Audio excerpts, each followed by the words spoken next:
As I promised before in my previous video, I'd like to dig a little deeper into a review for the 2025 Guillermo del Toro's Frankenstein that was just released on Netflix. It was in theaters in limited release recently, and I'd like to really give it a bit more attention.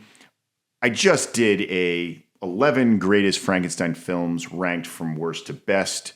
That one was included somewhere in there. If you would like to see where it falls and hear a little bit more about the other videos, go and check that out. I am Foxy Cellars. If you are one of those people that fancies fables, fiction, film, tall tales, and high adventure, here you are at home in the right place. I want to thank you for coming back. And if you're new to the channel, please click the like, click subscribe. You'll be alerted to more of my videos and you'll get to see, again, more storytelling type discussions. So let's get into this one. So by the time this video comes out, it may have been almost a week since I did see it. I saw it the night it came out on Netflix. I was all excited, watched it Friday night. And there was a quiet kind of majesty to Guillermo del Toro's Frankenstein. I do like his movies and sometimes I don't. So he fascinates me with his imagery, his music, and his foreign fairy tale perspective that he provides. There is a different perspective that he provides that I embrace fully, but I do not love all of his movies. I think my favorite is Pan's Labyrinth. This one is definitely going to be high on my list. It has a sadness that feels ancient. This one is much more biblical than the other ones. And this one is not a story about monsters, clearly. This is a lot more philosophical. It's a story about fathers and sons. It's about guilt. It's about forgiveness. And what it means to be both creator and the created. Now, like I said, this one's biblical. Del Toro has a strong family background of Catholicism. And the imagery of that and even the theme of that, whether that be the ritual of it, the confessions, the atonement, it is saturated nearly in most of the frames. I found that to mostly be a nice adjustment to the original theme. However, the original novel is more steeped in Greek mythology. I think that is more digestible for people of the world. Sometimes that religious weight adds too much depth to this that can be heavy. It does give the scene some spiritual gravity, but other times it's laid on a bit thick. So his touch is undeniable.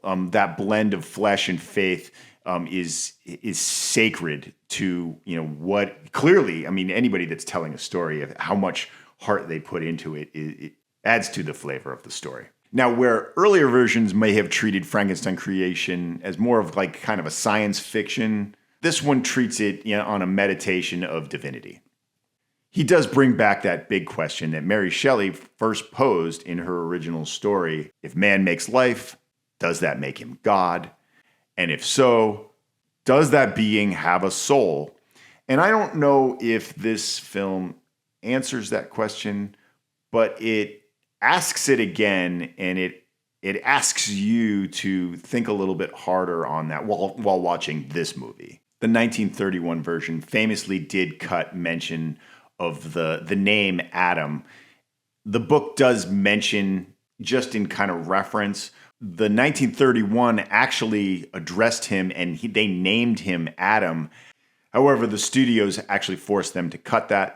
That did create this confusion as to like, what's the character's name? And for years and years and years, there was always that misconception that the monster's name was Frankenstein. It's like, no, that the creator's name is Frankenstein. He's Frankenstein's monster. So, and they didn't have a name for him. That's where that confusion came from. It's not that in the book he was named Adam. It's just that they made this reference. And Guillermo del Toro makes more reference to that. However, they still don't name the monster. He calls him My Adam. So it's not like he actually names him Adam. I do think it's important to kind of, swish this around a little bit because the creature is not the devil, even though Victor at some point believes it to be an abomination. It's an abomination created by man that is created by, in some people's belief, God. So it can't quite be the devil. It just adds more question on top of question on top of question, which is so fascinating about this story. Now, what I do really love about this, and I do compare this to the 1994 adaptation, which is a bit more faithful, but this one, both of them have Shakespearean linguistics to them. However, the other one treats it like theater. This one is much more organic, and it feels natural in their language when they speak in this Shakespearean tongue. It does not feel forced. It also feels more digestible. So when you hear them speak with these type of linguistics, you follow it along much better than if you went to go see Hamlet or King Lear, of course.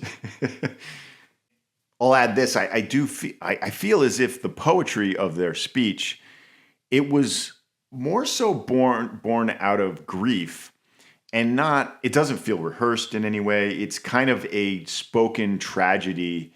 What's weird is like a lot of the voices that they use, and especially Jacob Elordi, like his voice in it, all the voices, but his specifically rings quietly as thunder throughout everything. Like it's so musical almost. And I really love that about it. And the tragedy in all of their voices, because it's tragic for everybody throughout the film. It feels almost like a sonic undertone.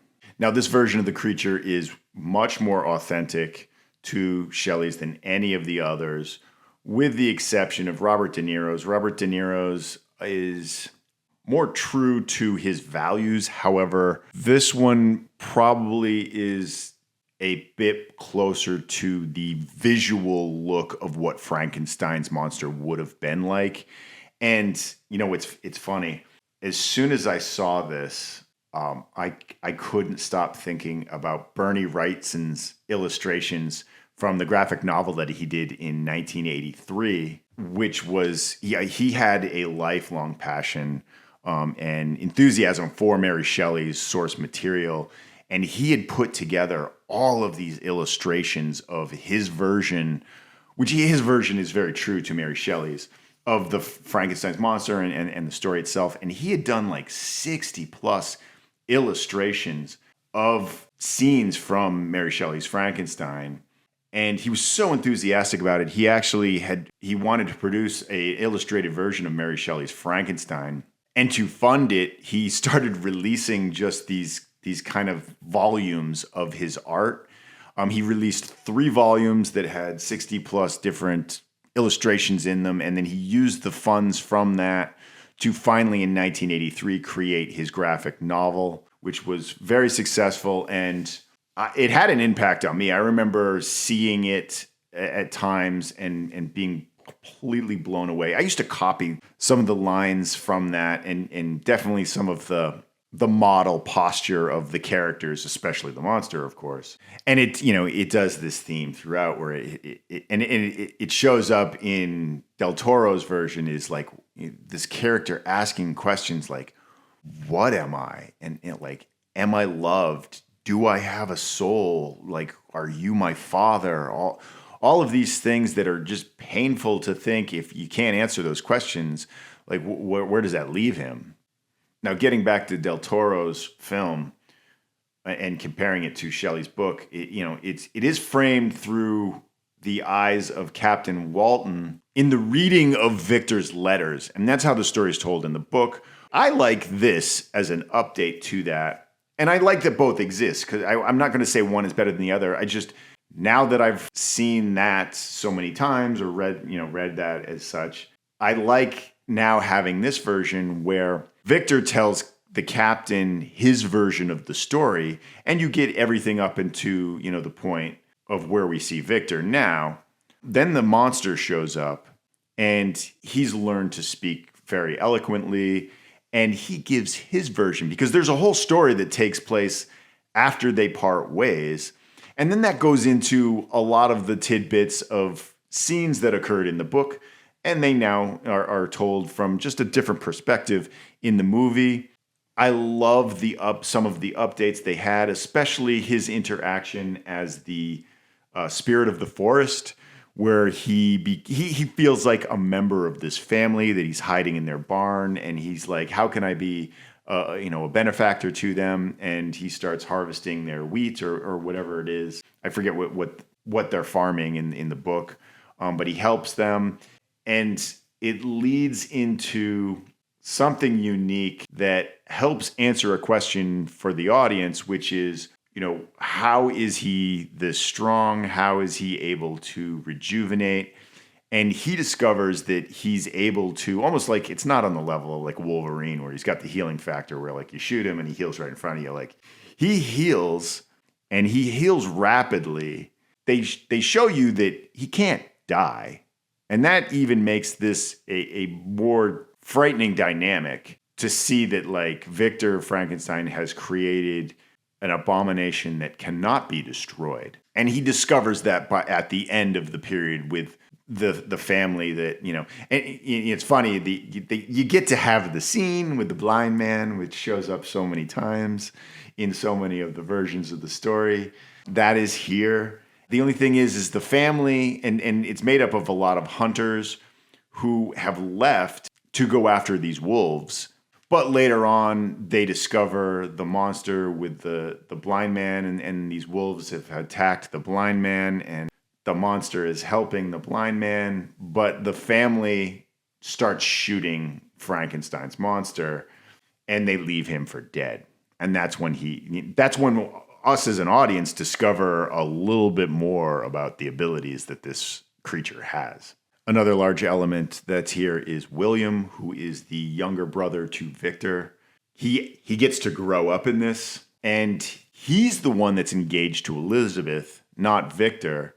And it's a curious change. It's one that I really think it's immaterial, but I think some of the other aspects that surround that I don't like as much, especially Mia Goth's portrayal of Elizabeth. Very confused by her and the change that was made to her. Helena Bonham Carter's version, I thought, was always the best. As Elizabeth, not when she becomes the monster. In this, it stays true to the book in that, like, she's not created into a bride to the monster. It doesn't go to that point. So when she shows up at Victor's laboratory, right after the monster is created, Victor and William go off, and he's showing him different things. And she's just this curious George who's like, I think I'm going to go down into the basement and check out everything. And it's spooky and it's creepy. You're hearing noises. She keeps going. I'm like, what are you doing? And of course, what is she going to find? She's going to find a creature of massive strength and magnitude who's in this basement, chained up. It's dank. There's water everywhere. And everybody watching this, unless you're a total whack job, would either leave, scream, or stay the hell away from him for that matter. But no, you know what she does?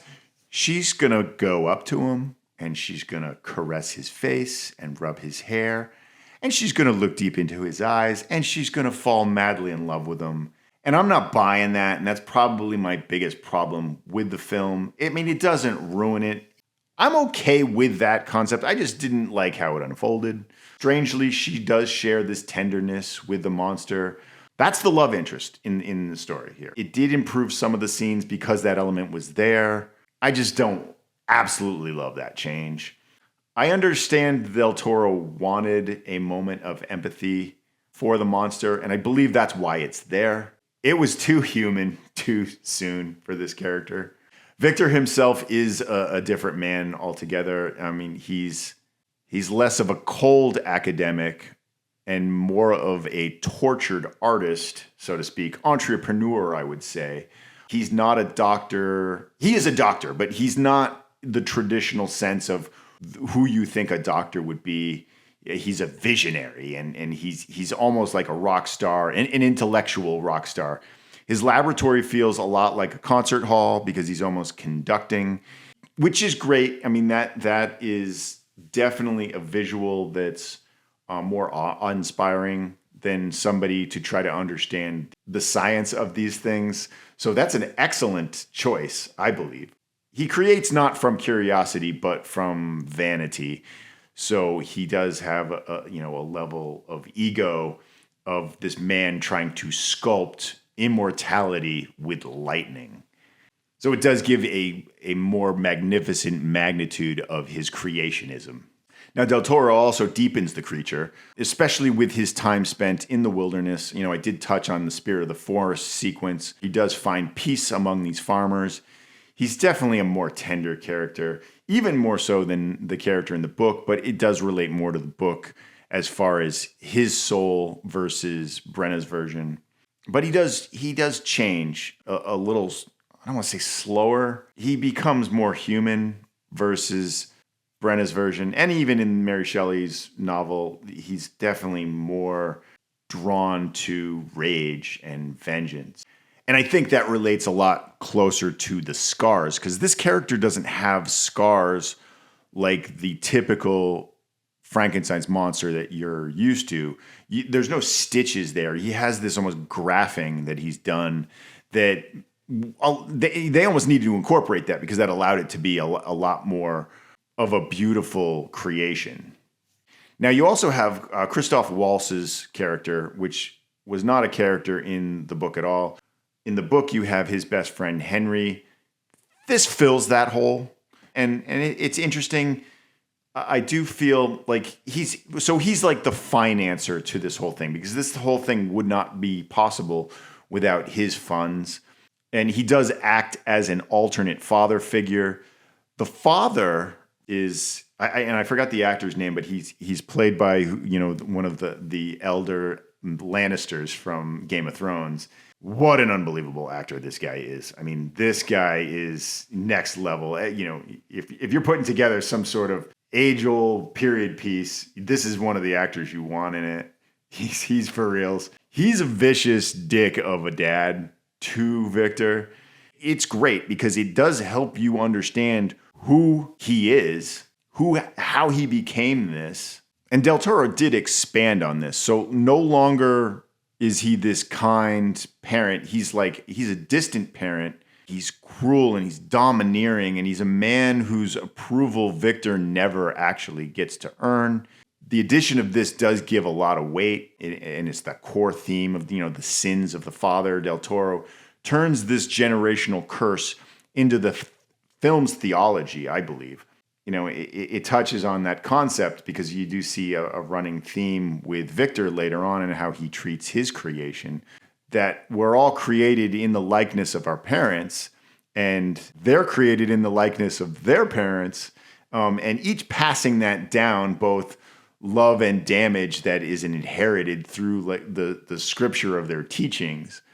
And so, and it's one of those things where you can't blame your parents for all the faults that they passed on to you. It's like, you should blame their parents. But let's not stop there. But you should blame their parents. And it goes on and on and on. So you do kind of get that theme because it's 3 generations that show you how each treated each other, and it forms who they are. And it does come full circle. So, by the end, when Victor and the creature finally do get to have that reconciliation, not as a hunter or as the hunted, but as father and son, which is excellent. It has a level of redemption for both characters. The film does reach that in a moving way. Victor confesses his sins to the creature. The creature actually has the ability to forgive him. I guess it's an improvement, because the other one is much more traffic. I love tragedies. So anytime there's a story, one of my favorite stories is The Empire Strikes Back, and that ends with a tragedy where they barely get out by the skin of their teeth. And I always gravitated towards the story of Frankenstein because it is a tragedy where they both do die.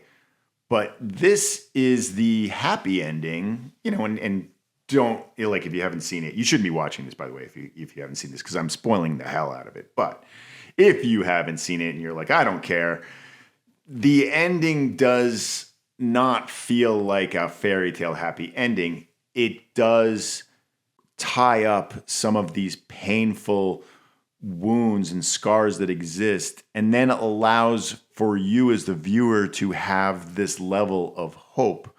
And then it doesn't tell you what's going to happen, but the monster goes off into the distance. So I like that. And I like how it's painted with a dark brush. It's not something that's like colorful and happy and filled with butterflies. It's hope, but it's hope in a dark forest.